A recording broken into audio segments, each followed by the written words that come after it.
નમસ્તે, મારું નામ છે ખુશાલી. આજે હું તમને ગુજરાતના ભાવનગર જિલ્લાના રાજપરા ગામમાં આવેલા ખોડિયાર માતાજીના મંદિરની મુલાકાતે લઈ જઈશ. આ વિશાળ અને ઐતિહાસિક ખોડિયાર મંદિર ભાવનગર રાજકોટ હાઈવે પર ભાવનગરથી 18 કિલોમીટર અને સિંહોરથી 4 કિલોમીટરના અંતરે આવેલું છે. આ મંદિરની સામે ફ્રી પાર્કિંગની વ્યવસ્થા પણ કરવામાં આવેલી છે અને આ પાર્કિંગની સામે જ આ મંદિરનો મુખ્ય પ્રવેશ દ્વાર આવેલો છે. હવે આપણે આ મંદિરના દર્શન કરીએ અને આ મંદિરનો ઇતિહાસ જાણીએ. આ ગેટની અંદર પ્રવેશતા જ એક લાંબી બજાર જોવા મળે છે અને અહીં ઘણી બધી દુકાનો આવેલી છે. આ દુકાનોમાં માતાજીની પ્રસાદી, શ્રીફળ, સત્તર, ચૂંદડી તેમજ અન્ય શણગારની વસ્તુઓ મળી રહે છે. તેમજ અહીં મંદિર અને આરતી માટે જરૂરી તમામ પ્રકારના તાંબા પિત્તળના સાધનો પણ મળી રહે છે.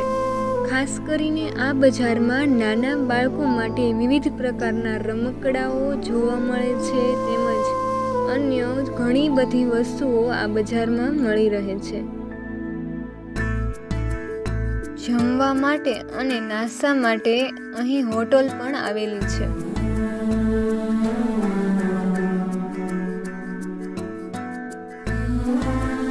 આ બજારની સામે જ ખોડિયાર માતાજીનું મંદિર આવેલું છે. તો મિત્રો, આજે શિખર પર તમે જે ધજાવાળું મંદિર જોઈ રહ્યા છો તે જ રાજપરાનું ખોડિયાર માતાજીનું મુખ્ય મંદિર છે. પહેલા આપણે ખોડિયાર માતાજીનો પરિચય મેળવીએ. ખોડિયાર માતાજી જ્ઞાતિએ ચારણ હતા. તેમના પિતાનું નામ મામડિયા અથવા મામૈયા અને તેમના માતાનું નામ દેવળબા અથવા મીણબાઈ હતું. તેઓ કુલ 7 બહેન અને 1 ભાઈ હતા, જેઓના નામ આવડ, જોગડ, તોગડ, બીજબાઈ, હોલબાઈ, સંસાઈ, જાનબાઈ એટલે કે ખોડિયાર અને ભાઈ મેરખ્યો અથવા મોરખો હતા. તેમનું વાહન મગર છે. તેમનો જન્મ આશરે 7મી સદીમાં મહાસુદ આઠમના દિવસે થયો હતો, જેથી તે દિવસે ખોડિયાર જયંતી ઉજવવામાં આવે છે.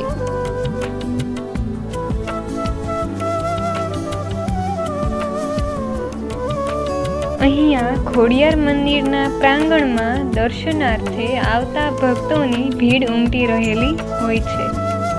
અહીંનું વાતાવરણ શાંતિમય અને ભક્તિમય બની રહે છે. હવે ખોડિયાર માતાજી અહીંયા કેવી રીતે બિરાજમાન થયા તેનો ઇતિહાસ જાણીએ.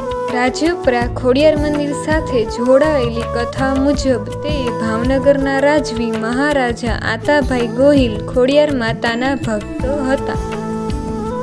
તેમણે ખોડિયાર માતાજીને પોતાની એ સમયની રાજધાનીમાં બેસણા કરવા આવવા વિનંતી કરી તો માતાજીએ પ્રસન્ન થઈ સ્વપ્નમાં આવી ભક્ત રાજાની વિનંતી સ્વીકારી. સાથે માતાજીએ એવી શરત પણ મૂકી કે હું પાછળ આવું છું, તમે પાછું વળીને જોતા નહીં. જો પાછું વળી જોશો તો હું ત્યાં જ રહી જઈશ. ખોડિયાર માતાજીએ લીધેલા વચન બાદ મહારાજા તેમના સૈનિકો ઘોડેસવારો સાથે આગળ ધપી રહ્યા હતા. ત્યાં રાજપરા ગામની તે કુદરતી સૌંદર્ય માતાજીને પસંદ પડી ગયું અને આજે જ્યાં મંદિર છે ત્યાં માતાજીએ રથનો અવાજ ક્ષણભર માટે બંધ કરી રથ થંભાવી દીધો હતો, જેથી મહારાજાએ પાછું વળીને જોતા ખોડિયારમાં વચન મુજબ કાયમ માટે અહીં રોકાઈ ગયા હતા. ત્યારબાદ મહારાજાએ રાજપરા મુકામે માતાજીની સ્થાપના કરી.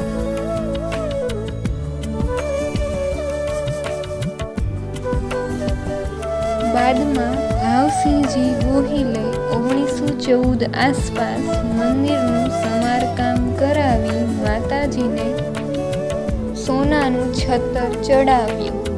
બાદમાં પ્રજાવત્સલ મહારાજા કૃષ્ણકુમારસિંહજીએ માતાજીનું હાલનું મંદિર બનાવ્યું હતું.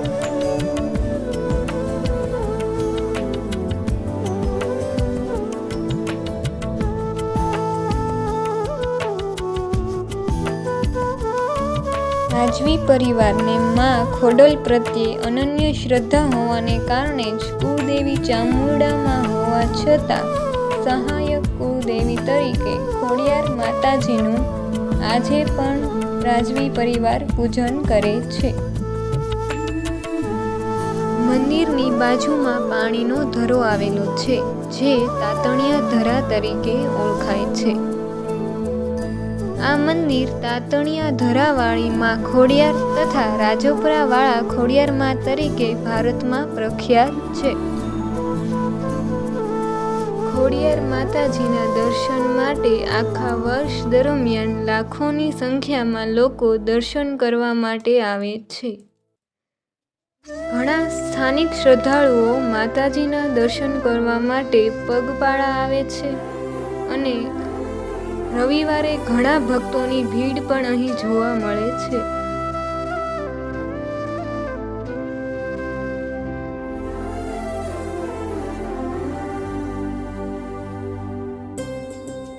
આ તાતણિયા ધરાની બાજુમાં જ 7 બહેનોનું મંદિર આવેલું છે. અહીં ખોડિયાર માતાજી તેમની 6 બહેનો સાથે બિરાજમાન થયેલા છે. તો ચાલો આપણે તેના દર્શન કરવા માટે જઈએ. આ મંદિર ડુંગર પર આવેલું હોવાથી ત્યાં દાદરા દ્વારા ચડીને જવામાં આવે છે.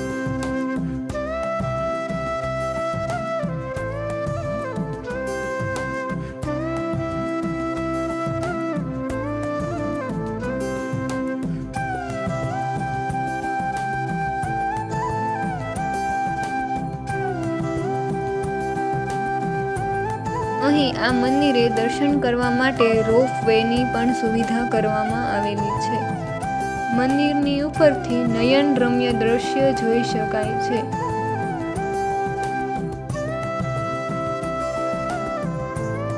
આ રોપ વેનું સ્ટેશન છે.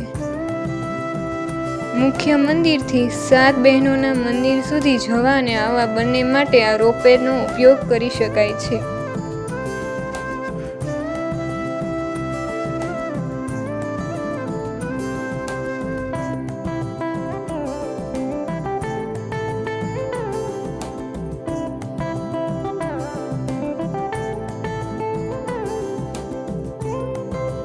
આ અન્ન ક્ષેત્ર છે. અહીં ખોડિયાર માતાજીની પ્રસાદી બનાવવામાં આવે છે. આ મંદિરે વિશ્રામ ગૃહ પણ આવેલું છે.